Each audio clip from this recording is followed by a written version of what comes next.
Densel police increased patrols on Sanur Beach, and foreign tourist visits to Bali increased by 23.61%. Yes, if you think you've been seeing a lot more tourists lately, you are correct. Stay tuned for details on these stories and more.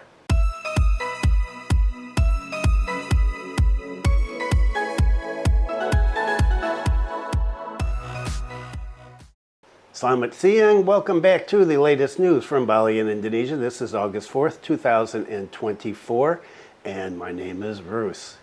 And what is the weather like today? It is 29 degrees Celsius, the humidity 71%, and it is a breezy 16.4 kilometers per hour at 1 o'clock in the afternoon on Sunday. And pretty nice day today. Few clouds in the sky, no rain yesterday, although it looked like it was going to rain. And so another lovely day in Bali. So lots of things happening. Let's get right into it and talk about the police patrols in Sanur Beach.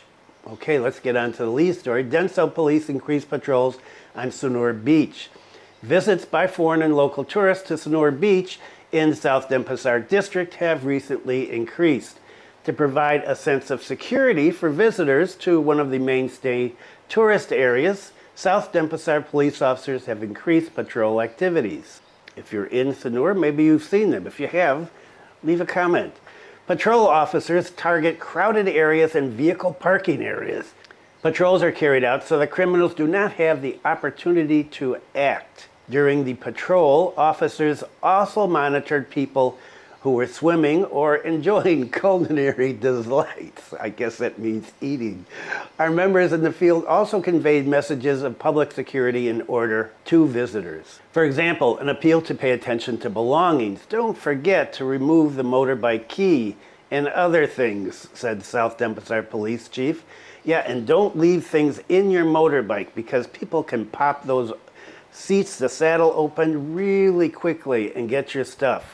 So if you've got something valuable, like your phone, for example, take it with you.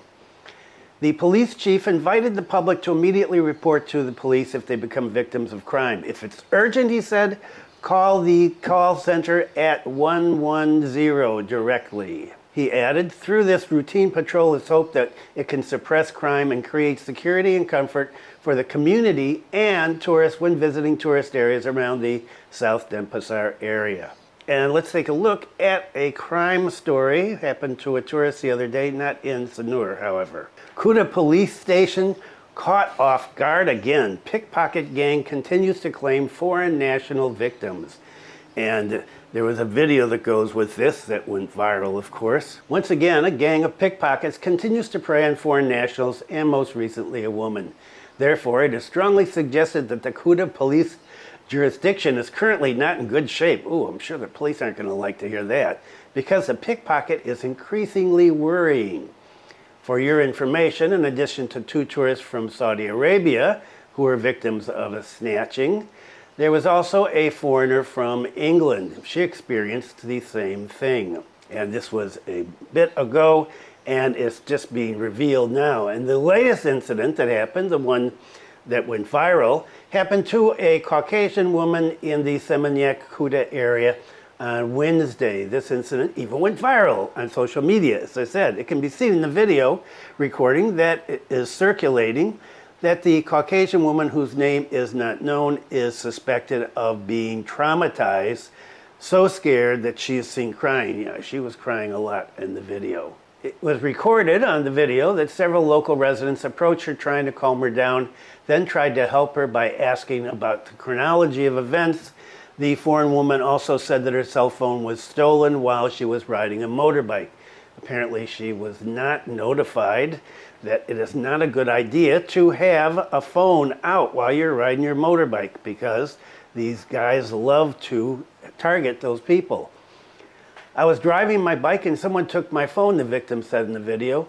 The foreigner added that the perpetrators were 2 people riding on one motorbike, as usual. They grabbed the phone while I was driving, she said. The video recorder also uploaded this incident on social media, so it went viral.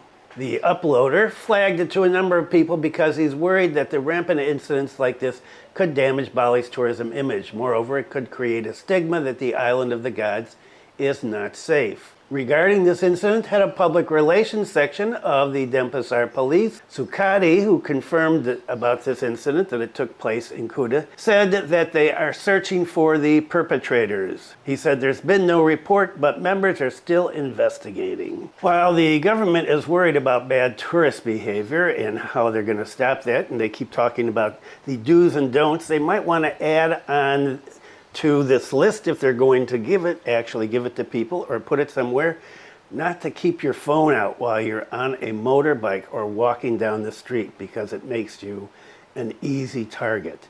And a lot of people who come here who don't follow social media probably aren't aware of that. They think, oh, Bali, lovely place, no problem with crime.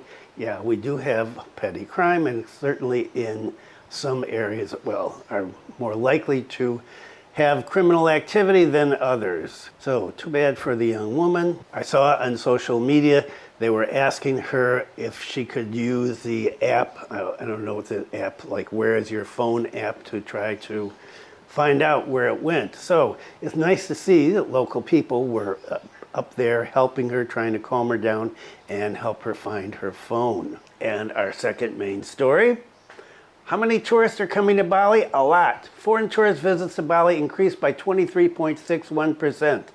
The tourism trend continues to improve. This is indicated by the increasing number of tourist visits, especially foreign tourists, at least in one semester or 6 months from January to June 2024.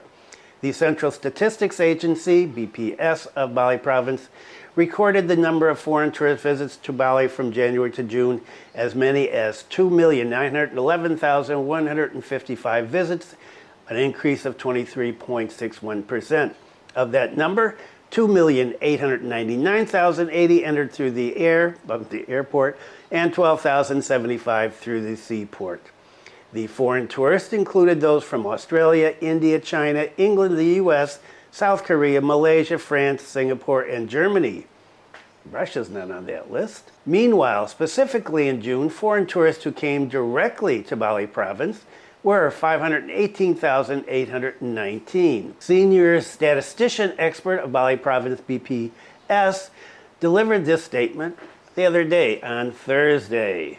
He said Australian foreign tourists were the ones who came the most to Bali in June, with a total of 131,391 visits, or 25.33% share.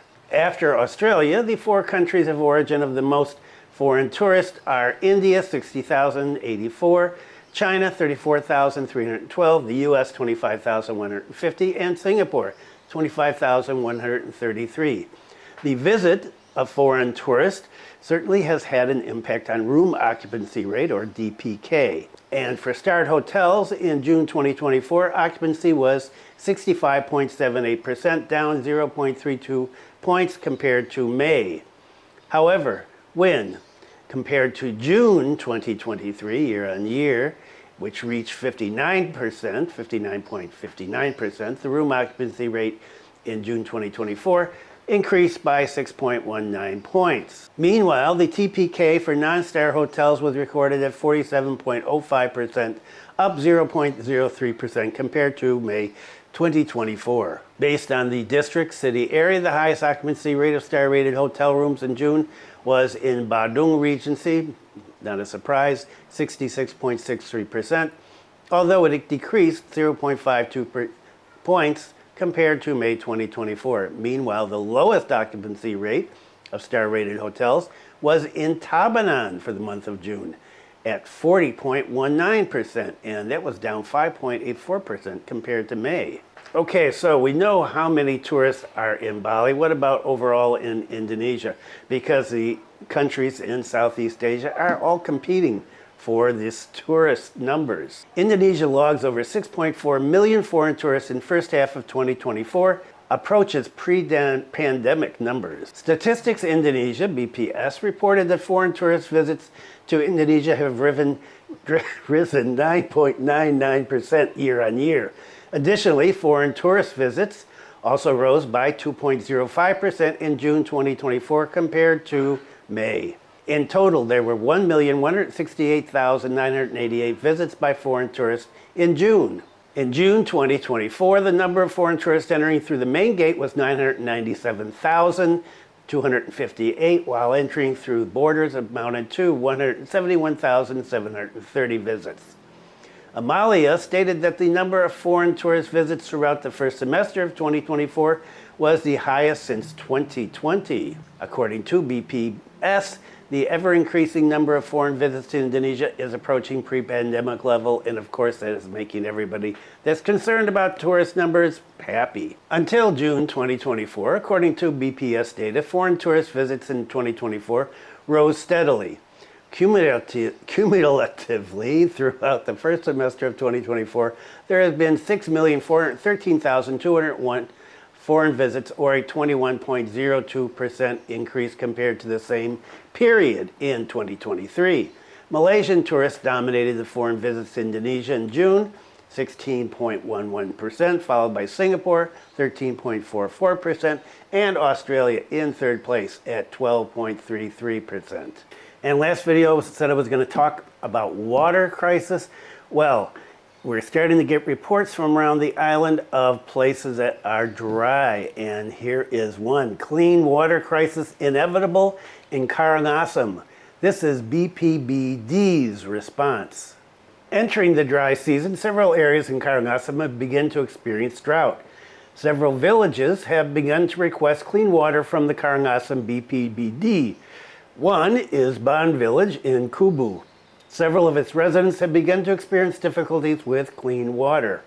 The head of Karangasem Regency BPBD, which is the Regional Disaster Management Agency, revealed that his party had distributed clean water to Ban Village last Thursday, 2 days ago, because there is a request from the village head for clean water, he said. Currently, residents there are experiencing water difficulties for their daily needs. His group distributed 5,000 liters of clean water to Ban Village itself, and the water is stored in a public well in the area. The water is used to meet the needs of 15 families. Later, the collection will be regulated by the regional head there, he explained. Several other banjars in the area have requested clean water as well. The distribution is planned to be carried out in the near future. The area is indeed in need of subscription. During the dry season, water is difficult because its position is at the top, up in the hills. This official from Bulang Regency said that he would routinely distribute clean water as long as there was a request from the village head. However, before distributing, they first conducted an assessment in the field to find out the access roads and places that would be used to store the clean water. So this is the first specific report that I've seen, but others are sure to come up in the next few days and weeks. In the last video, I talked about the little boy who was wandering the streets and that he had been contacted by authorities to see how he was, and parent had been told to keep an eye on him. Well, here's the final update on that. Kocong, Ukrainian boy transported by immigration in Ubud. Netizens say, thank you for entertaining. So this boy, I said last time it wasn't clear if he was Russian or Ukrainian, apparently is Ukrainian. And he's, of course, been on social media walking around shirtless, and he's been in a number of videos. Well, he has been detained by immigration. Not only the boy who went viral as he was videoed walking around the street with parang and climbing the roofs of residents' houses, his mother was also apprehended by immigration. Both of them have been threatened with deportation. For your information, the unique and eccentric behavior of a 7-year-old boy with the initials BS will apparently no longer brighten the days of netizens. Because, said the head of Denpasar Immigration Office, the boy and his mother have been apprehended, and it's discovered that they are overstaying their visa. Well, and not just overstaying it by a little. They came here to Indonesia on a VOA on December 21st, 2023. arriving at the Sukarno airport. So the mom did not renew the visa, which expired in January. And she didn't do it because she said she didn't have any money to do it. She didn't have any living expenses. Apparently the father is in Norway. And so she's here without any money. And the boy wanders around. Fortunately, there are residents who help accommodate them in a settlement in the Ubud area. The mother's tried to collect money to return to her country during the expiration of her stay permit. However, she has not been able to raise enough money, and she lets the child roam the streets until night, climbing coconut trees, climbing roofs of residents' houses, and so on, according to immigration. Immigration spokespersons emphasize that on the one hand, the boy is just a child, but on the other hand, he needs to be taken care of by his mother and to have an appropriate visa because his actions are considered dangerous. So they've overstayed 191 days. Denpasar Immigration wrote to the Ukrainian embassy to facilitate the cost and process of repatriation or deportation. While waiting for the process, Kocong and his mother were temporarily detained at the Denpasar Immigration Detention Center. Not a great place to be detained. And one final story, a follow-up on the polio vaccinations, which I talked about in a previous video, last video, or the video before that. Polio immunization coverage in Bali, Badung reaches 99.2%, Karangasem lowest. The National Immunization Week, PIN for polio, held succeeded in achieving various levels of coverage in every district and city on the island. Recent data shows significant variation in the process. Immunization and coverage in Badung was the highest at 99.2%, while Karangasem was the lowest with 69.1%. Head of the Bali Provincial Health Office stated that the PIN polio program was a response to the emergence of polio cases in various regions in Indonesia, which is worrying, including Aceh, West Java, Central Java, East Java, and Papua. The polio cases that emerged came from poliovirus type 2. So the vaccine used in PIN polio 2024 is different from the one used in the routine immunization, which is why kids need to be vaccinated again. This polio PIN targets all children 0 to 7 years, regardless of previous immunization status. The target will receive immunization twice with a gap between immunizations of 2 weeks. This immunization is carried out in various places such as community health centers, integrated health posts, schools, and other places determined by the district, city health office, and community health centers. The high immunization coverage in Badung shows the effectiveness of this program in the region. In contrast, lower coverage in Karangasem indicates challenges in reaching all target areas. We are currently conducting a sweep to ensure that all children aged 0 to 7 have received the immunization, according to Dr. Anom. The first doses took place the 23rd to the 29th, and it's continuing up until tomorrow. The second dose will be given from the 6th to the 12th of August and could be extended until the 19th of August. Other districts reported coverage at 88.4%, 87.8%, 87.8%. Bangli, Klungkung, Jambrana, and Buleng down 72.2% and 82.8%. The average coverage in Bali for the first dose overall is 82.3%, so still a ways to go.